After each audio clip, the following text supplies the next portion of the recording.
Excited na nga ang marami sa pagkakaroon ng bagong version ng mga kababayan ko ang kanta ng isa sa napakasikat na rapper noon na si Francis M. Sobrang good decision nga daw na ang SB19 ang napili na ito ay gawa ng bagong rendition or revival, new era. Nakalagay nga dito, SB19 gives a Filipino hip-hop classic a new era revival. Ito nga ay walang iba kundi ang mga kababayan.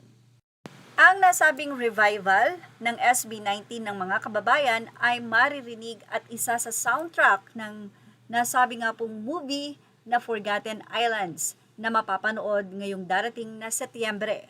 Kaya naman ang mga fans hindi mapigilan na humingi ng pa-teaser ng SB19 sa nasabi nga pong rendition or revival nila ng kanta ni Francis M na mga kababayan. Kasi kung ito po ay madidinig pa sa September 25 or kapag ni-release ang soundtrack ng nasabi nga pong movie, talagang naiinip na po ang mga 18. May pasilip ba dyan? Konti? Kahit konti man lang SB19.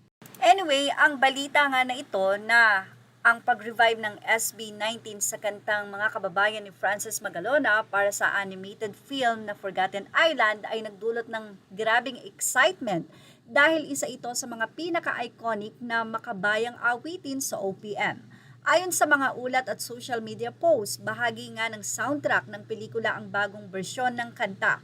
May ilang dahilan kung bakit posibleng maging matagumpay ang revival. Bagong henerasyon ng tagapakinig, maraming mas batang fans ang SB19 na maaaring unang beses na makakakilala kay Francis M sa pamamagitan ng kantang ito. Akma sa imahe ng SB19, ilang beses nang naglabas ang grupo ng mga kantang may temang Pilipino at pagkakakilanlan kaya hindi malayo sa kanilang branding ang mensahe ng mga kababayan. Panibagong tunog, yes, posibleng lagyan nito ng isang modern P-pop production, harmonies at rap arrangements na magpapakilala sa kanta sa bagong audience. Pero may mga hamon din. Mataas ang expectations dahil itinuturing na anthem ang original version. May mga fans ni Francis M na mas gusto ang klasikong tunog at mensahe nito. Kailangan nilang panatilihin ang diwa ng pagiging makabayan at hindi gawing simpleng remake lamang. Pero dahil SB19 nga ang gagawa, ay siguradong napakaganda nga po ng rendition.